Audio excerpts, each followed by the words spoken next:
everyone, welcome back to my channel. I'm Ina from Mom Jean's Mom Books, and today I'm going to be sharing books that I read to my 1-year-old baby. So if you have a 1-year-old in your life, either your own baby or you have a 1-year-old niece or nephew, or you're visiting a friend who has a 1-year-old, these are really great books that you can read with him or her, or you can gift to that family.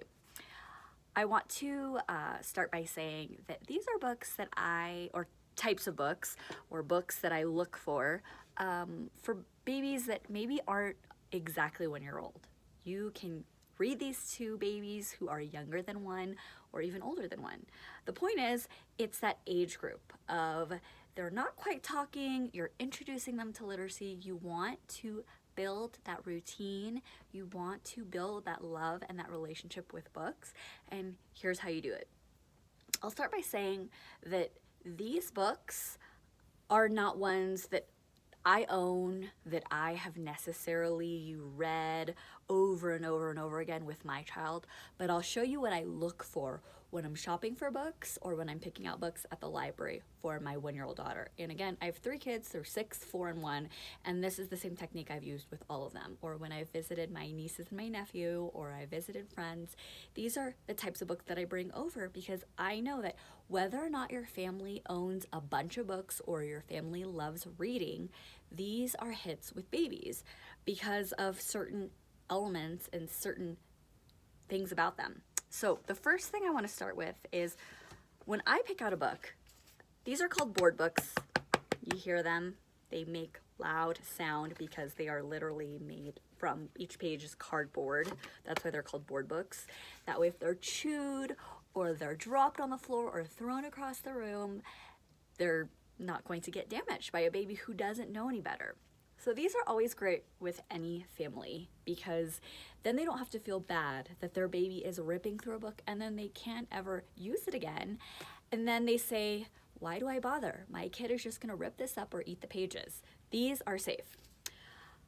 Maybe you're familiar with Sesame Street. I mean, who isn't really? But these are tried and true. But the reason I selected this one, Cookie, is one, even if I'm not that great at voices, I think I can try a pretty good Cookie Monster voice. My baby doesn't know the difference. My baby is not going to point out, that's not how Cookie Monster of 1979 sounds.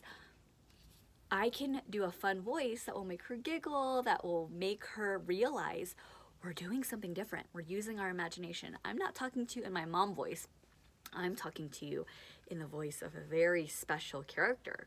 So she will associate that voice with reading, and if she likes it, then she'll always be interested to reacquaint herself with this friend again. Every time she sees this book, she will light up and think, there's my friend again with his weird Cookie Monster scraggly voice. The other element is, in a book like this, it sounds like the character is a friend who's talking to your baby. Cookie says hi, and you can engage your child and say, can you say hi? Hi, hi Indigo. That's what you can do. I also love that these books have fewer than 10 words on a page. That's really important. Your kid cannot sit through the Iliad and the Odyssey, obviously, because there's way too many words. Even my 4-year-old, he loses his attention is lost after however many minutes, or if there's way too many words on a page. He's just not developmentally ready for that, and most kids aren't because they want to run around, they want to explore. So when you limit the number of words on a page, then they can feel accomplished and finished. And if your child is anything like my daughter, we always clap at the end, yay! So they like that feeling. They like to, just like any other person, finish what they start. Cookies! So again, it's easy. I don't feel exhausted when I'm done reading these books. After reading it 20 times, maybe I am a little exhausted, but after reading it 2 or 3 times, I feel like, okay, I was a good mom today. I read a few books, and by a few books, I mean I read books like this, nom nom nom nom nom, and my kid's brain still grew 10 times its size probably just by this one book. So look for these characteristics when you're picking out picture books, okay? The next thing, I love to pick out books that I can sing to. whether or not you think you are Beyonce or you have the best singing voice, your baby doesn't care. But what I like about these books is, one, I know the tune, so I feel successful. I feel like it's not some new pop song on Kids Bop that I have no clue what it is. I don't listen to current radio that much, so I wouldn't even know what some of these newer songs are that kids love. But this one, for instance, is a rendition of Twinkle, Twinkle, Little Star called Twinkle, Twinkle, Robot Beep. And what I like about it is I can sing a book and my child hears the singing and they immediately like it because they love songs, singing. I can sing to my baby who's sitting across the room playing with blocks and maybe not even staring at the book, but it engages them where they're, a little interested and they want to crawl over and see, mom's singing. I want to see what's going on over there. Look at these bright colors. Twinkle, twinkle, robot, beep, etc. You get it.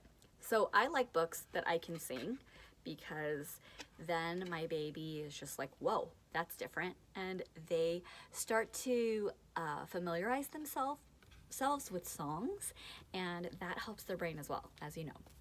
The last type of book that I like to read to my 1-year-old, that I like to purchase for 1-year-olds, is they're books that have pictures of actual babies. And the reason I like to pick books like this is babies like to see other babies. And they feel like that's their friend, even if it's a baby in a book. Even if the book is from 1988 and this baby that you see on the page is 32 years old. So what's great about books like this one's called My First Baby, and it's a concept book. So I get to say hair, and I touch my baby's hair, and I touch my hair, and I have her touch my hair, and I say hair, nose. So we're able to use our bodies while we're reading the book. One last tip I want to leave you with, and I have so many tips regarding reading to babies and reading to kids. I want to go through each of the ages. I want to make videos where you feel like, yes, she gets it. I have a 7-year-old in 2nd grade who reads books that a 5th grader would read. Or I have a 7th grader who hates reading, so I need something to get down to her level so she can enjoy reading again. I want to make these videos that tailor to your specific needs, where I'm not just going to be general and say, read Harry Potter. Even though I love Harry Potter, I know that not every 10-year-old can read at a Harry Potter level or even likes Harry Potter.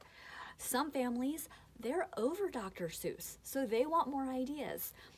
Books like these, anyway, I lost my train of thought.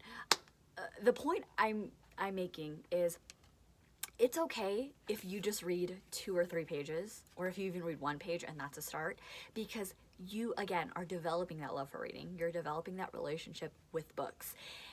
Don't feel like you need to get through a giant stack, or if you didn't read the entire Green Eggs to Ham, which is really long, so I don't blame you, that, oh no, my kid hates reading, my kid hates books. Sometimes with these books, I only read up to page 2, and then my baby just wants to go play with her brothers, and that's also great. So keep trying, even if it's a page a day.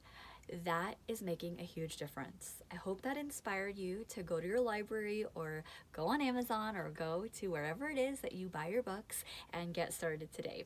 All right, everyone, don't forget to subscribe, hit the like button, share this video, and I will see you next time. Bye.